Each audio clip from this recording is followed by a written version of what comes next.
آج جو سوڈان کے کیپٹل خرطوم میں آپ سول وار دیکھ رہے ہیں جو کبھی بند ہو جاتی ہے اور پھر سے شروع ہو جاتی ہے، یہ سول وار دو جنرلز کے درمیان ہو رہی ہے۔ اس کا آغاز 2003 میں ہوا تھا، جنہیں آفیشلی دارفور وارز کہا جاتا ہے۔ دارفور سوڈان کا ویسٹرن علاقہ ہے، کافی گنجان آباد ہے، 9 ملین سے زیادہ لوگ یہاں رہتے ہیں۔ اسے دارفور اس لیے کہتے ہیں کہ دارفور کا مطلب ہے 4 قبائل کے رہنے کی جگہ۔ 4 ایک قبیلے کا نام ہے۔ سوڈان ایتھنیسٹی کے حساب سے 2 گروپوں میں تقسیم ہے۔ ایک گروپ افرو عرب کا ہے جو کہ افریقی ہیں اور ساتھ میں عربی بولنے والے افریقی ہیں، اور یہ عرب علاقوں سے جیسے کہ سعودی عرب، مصر، یمن، مختلف عرب علاقوں سے ہجرت کر کے سوڈان میں 150 سے 200 سال پہلے آئے تھے اور پھر یہیں پر آباد ہو گئے۔ اور دوسرا گروپ نان افرو عرب کا ہے۔ یہ لوگ افریقی ہیں لیکن عربی نہیں ہے، یعنی کہ یہ عربی زبان کو جانتے تو ہیں کیونکہ یہ سوڈان کی قومی زبان ہے،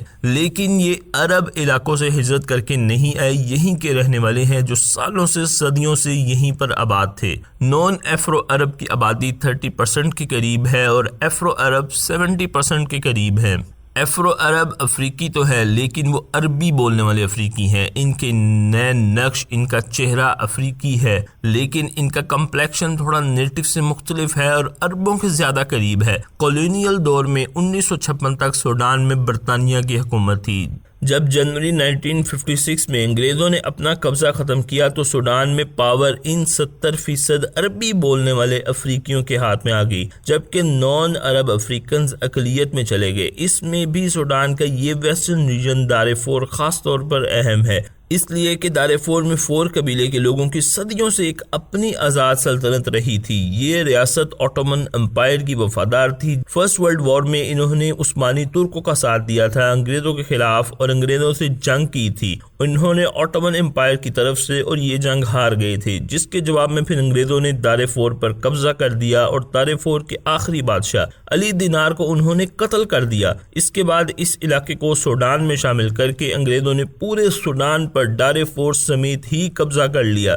جب کولونیل دور ختم ہوا اور سوڈان پھر سے ایک آزاد ملک بنا تو تب دارفور کے علاقے کو آزاد نہیں کیا گیا، اسے خود مختار نہیں بنایا گیا، اسے سوڈان کا ہی حصہ رکھا گیا۔ تو انہوں نے پہلے دن سے ہی اٹانومی کے لیے تحریک شروع کر دی۔ وہ اپنے دارفور کو الگ ملک نہیں بنانا چاہتے تھے بلکہ صرف اٹانومی چاہتے تھے۔ اس تحریک کو کچلنے کے لیے عرب افریقی حکومت جو کہ 70% لوگ تھے، انہوں نے چھوٹے موٹے آپریشن شروع کر دیے، جس کی وجہ سے مسائل حل ہونے کی بجائے اور زیادہ بڑھنے لگے۔ تو یہاں سے دارفور کی لڑائیاں سوڈان کی مرکزی حکومت اور 4 قبیلے میں آپس میں شروع ہو گئی۔ نان عرب افریقیوں کی اس لڑائی میں کبھی شدت آ جاتی اور کبھی وقت کے ساتھ تھوڑی دیر کے لیے تھم جاتی، لیکن یہ لڑائیاں مسلسل چلتی رہیں۔ لیکن 2002 میں یہ ہوا کہ دارفور کے لوگوں نے وہاں پر موجود عرب افریقی لوگوں کے خلاف آپریشن شروع کر دیے جو کہ دارفور میں کم تعداد میں تھے۔ انہیں نشانہ بنانا شروع کر دیا گیا اور ساتھ میں سوڈانی سیکورٹی فورسز کے اہلکاروں، پوسٹوں، ان کے گیریجنز اور ان کی ہر چیز کو نشانہ بنایا جانے لگا۔ جب یہ سب کچھ ہو رہا تھا تو اس وقت سوڈان کے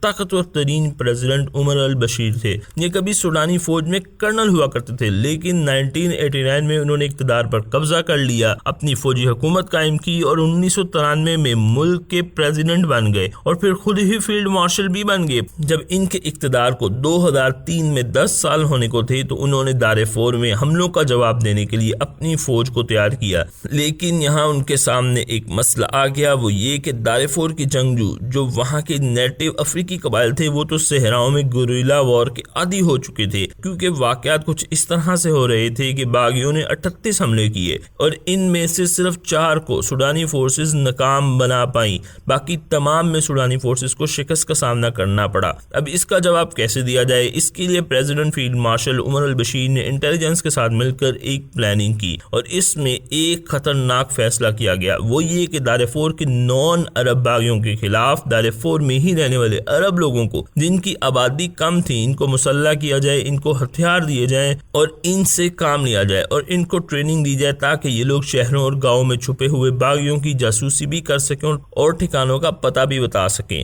نان عرب افریقیوں کے مقابلے میں جن افرو عربز کو دارفور کے جن جنگجوؤں کو تیار کرنا شروع کیا گیا، ان میں سے ایک گروپ پہلے سے لڑائی میں بہت آگے تھا تھا۔ انہیں مقامی زبان میں جنجوید کہا جاتا تھا۔ کسی زمانے میں یہ لوگ عرب جنجوید ہمسایہ ملک لیبیا میں کرنل قذافی کے لیے کرائے کے لیے فوجی ہوا کرتے تھے، لیکن اب یہ عرب افریقی گروپس دارفور میں آوارہ گھومتے تھے، لوٹ مار کرتے تھے، مختلف جگہوں پر قبضے کرتے تھے، مقامی پاور سٹرگل کا ایک حصہ تھے۔ یہ کئی چھوٹی چھوٹی ٹولیوں میں رہتے تھے، خود بھی ان پڑھ تھے اور ان کے سرگنا بھی زیادہ تر اسکولوں سے بھاگے ہوئے نوجوان ہی ہوا کرتے تھے۔ تو جب گورنمنٹ نے ان جنجوید کو اپنے ساتھ ملانے کا فیصلہ کیا، پریزیڈنٹ فیلڈ مارشل عمر البشیر کے حکم پر مقامی آرمی کمانڈرز نے ان سے کام لینا شروع کیا، اور ایک وقت گزرنے کے بعد جنرل فتح البرہان نے بھی ان سے کام لینا شروع کر دیا، جو کہ فوج کے سپریم کمانڈر تھے۔ وہ ان سے کام یہ لیتے تھے کہ یہ جنجوید سے یہ باقیوں کی جاسوسی کرواتے تھے اور سوڈانی فورسز کو ان کے ٹھکانوں کے بارے میں بتاتے تھے۔ ان کے بتائے ہوئے ٹھکانوں پر سوڈانی فورسز جہازوں سے بم پھینکتی تھی۔ یہ بمباری اس بے رحمی سے کی جاتی تھی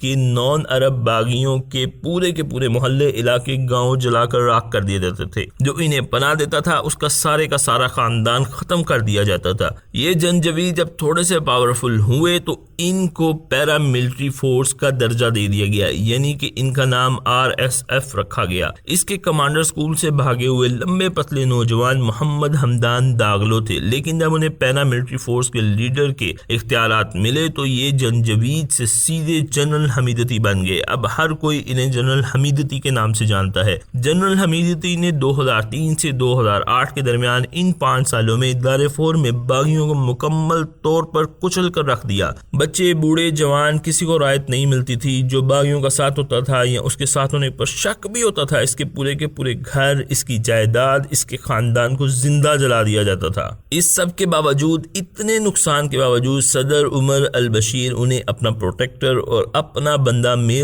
میرا اعتبار کا بندہ کہا کرتے تھے۔ جنرل حمیدتی نے پریزیڈنٹ فیلڈ مارشل سے ہٹ کر اپنے الگ سے انٹرنیشنل ریلیشنز قائم کر لیے تھے۔ جب یمن میں سعودی عرب نے پاکستانی فورسز کو لڑنے کے لیے بلانے کی کوشش کی تھی تو پاکستان نے صاف انکار کر دیا تھا۔ پاکستانی فورسز کی جگہ جو فورسز یمن میں سعودی عرب کی طرف سے اور UAE کی طرف سے لڑنے گئیں وہ یہی جنرل حمیدتی کی جنجوا ملیشیا RSF تھی، یعنی کہ جنجوید۔ سوڈانی سعودی اتحاد کے بعد انہیں حمیدتی نے اپنے عرب ملیشیا کے ہزاروں لوگوں کو سعودی کراؤن پرنس MBS کی فرمائش پر یمن میں بھیجا۔ بدلے میں سعودی ولی عہد اور UAE نے انہیں سونے میں تول دیا تھا۔ کہتے ہیں کہ انہیں ملیشیا کے ہر جنگجو کو تو پیسے ملے ہی ملے۔ اسی دوران اتنے پیسے جنجوید کے سربراہ یعنی کہ جنرل حمیدتی کو ملے کہ اس کے پاس اربوں ڈالرز اکٹھے ہو گئے تھے۔ وہ فورس جسے کبھی پریزیڈنٹ فیلڈ مارشل عمر البشیر نے بغاوت کو چیلنے کے لیے بھرتی کیا تھا، لیکن آج یہ ریاست کے اندر ایک ریاست ہے۔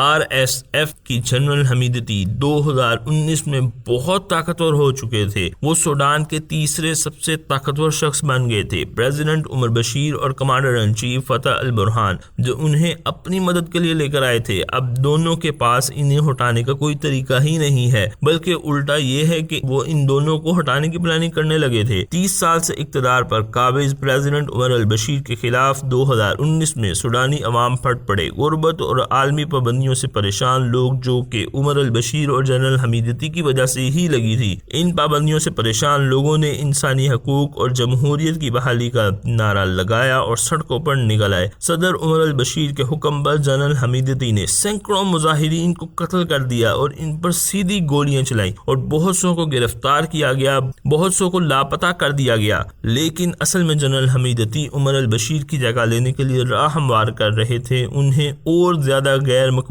کرنا چاہتے تھے۔ انہوں نے commander in chief al-Fath al Burhan کے ساتھ مل کر ساز باز کی اور 11 اپریل 2019 کو پریزیڈنٹ فیلڈ مارشل عمر البشیر کو عہدے سے ہی ہٹا دیا۔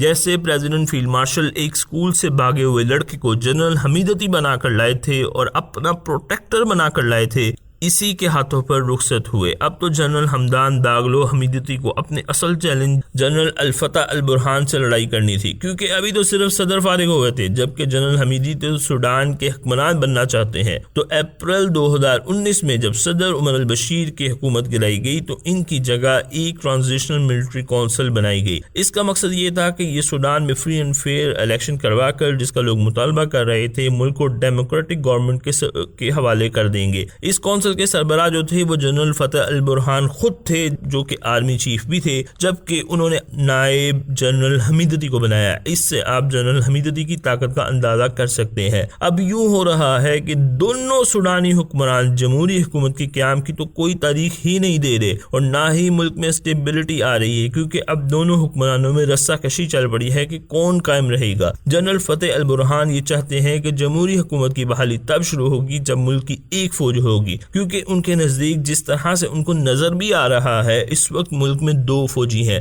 کیونکہ جنرل حمیدتی کے ڈسپوزل پر 1 لاکھ کے قریب آرمی ہے جو کہ پوری کی پوری ہر طرح سے مسلح ہے۔ ان کا کہنا ہے کہ پہلے جنرل حمیدتی کی RSF کو نیشنل آرمی میں شامل کیا جائے گا، پھر ملک میں بحالی کا عمل شروع ہوگا، لیکن اس کے جواب میں جنرل حمیدتی کا کہنا ہے کہ وہ یہ کام کرنے کے لیے تیار ہے، لیکن اس کے لیے انہیں 10 سال لگیں گے۔ 10 سال لگانے کا مطلب یہ ہے کہ وہ صرف ٹائم بائے کرنا چاہتے ہیں، اور اس عرصے میں وہ موجودہ آرمی چیف سے جان چھڑانا چاہتے ہیں، اور اسی کی وجہ سے اس ڈیڈ لاک کے بعد آج خرطوم میں اور خرطوم کے قریب جتنے بھی علاقے ہیں، سوڈان کے جو اہم ترین مقامات ہیں یا ایئرپورٹس ہیں، اس کے اوپر لڑائی ہو رہی ہے۔ جیسے ہی یہ ڈیڈ لاک سٹینڈ آف سامنے آیا، جنرل حمیدتی نے اپنی RSF جو کہ ان کی پرائیویٹ آرمی ہے اس کو حکم دیا کہ تمام ایئرپورٹس پر قبضہ کر لیا جائے اور اہم عمارتوں پر ملک کی قبضہ کر لیا جائے، جس کے جواب میں سوڈان کی نیشنل آرمی نے ایک جنگ چھیڑ دی ہے جو کہ کبھی سوچ بھی نہیں سکتی کہ وہ ایک پیراملٹری فورس یعنی کہ ایک جنجوید سے ہار جائے۔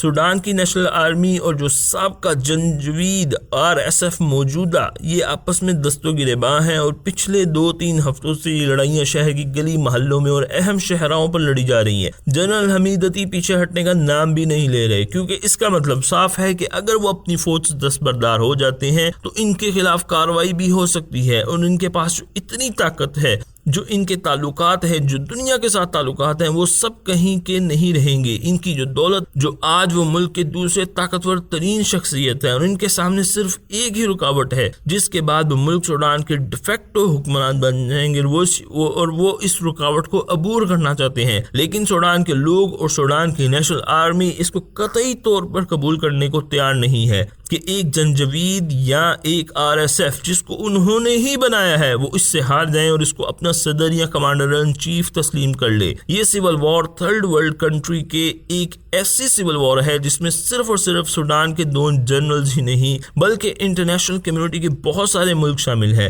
جو کہ دونوں کسی نہ کسی صورت میں اپنے بندے کو آگے لے کر آنا چاہتے ہیں، جس میں مصر، سعودی عرب، UAE، چائنا، رشیا اور دیگر ممالک شامل ہیں، کیونکہ جس کی حکومت قائم ہوگی، جس کا بندہ قائم ہوگا، اسی کا اثر اور رسوخ ہوگا۔ سوڈان جو کہ ریڈ سی کے ساحل پر ہے، جدھر سوئز کنال کے لیے سارا مال گزرتا ہے، ہر کسی کو معلوم ہے کہ اگر یہاں پر کوئی جس کی بھی حکومت آئے گی اس کے لیے وہاں سے اپنے ٹریڈ کرنا اور بھی زیادہ آسان ہو جائے گا۔ اب آپ دیکھ سکتے ہیں کہ کس طرح سے 2 جنرلز کی آپسی لڑائی نے ان کی انا نے ملک سوڈان کو جلا کر راکھ کر دیا ہے۔ امیزنگ ویڈیوز کو دیکھنے کے لیے لام ٹی وی کو سبسکرائب کریں۔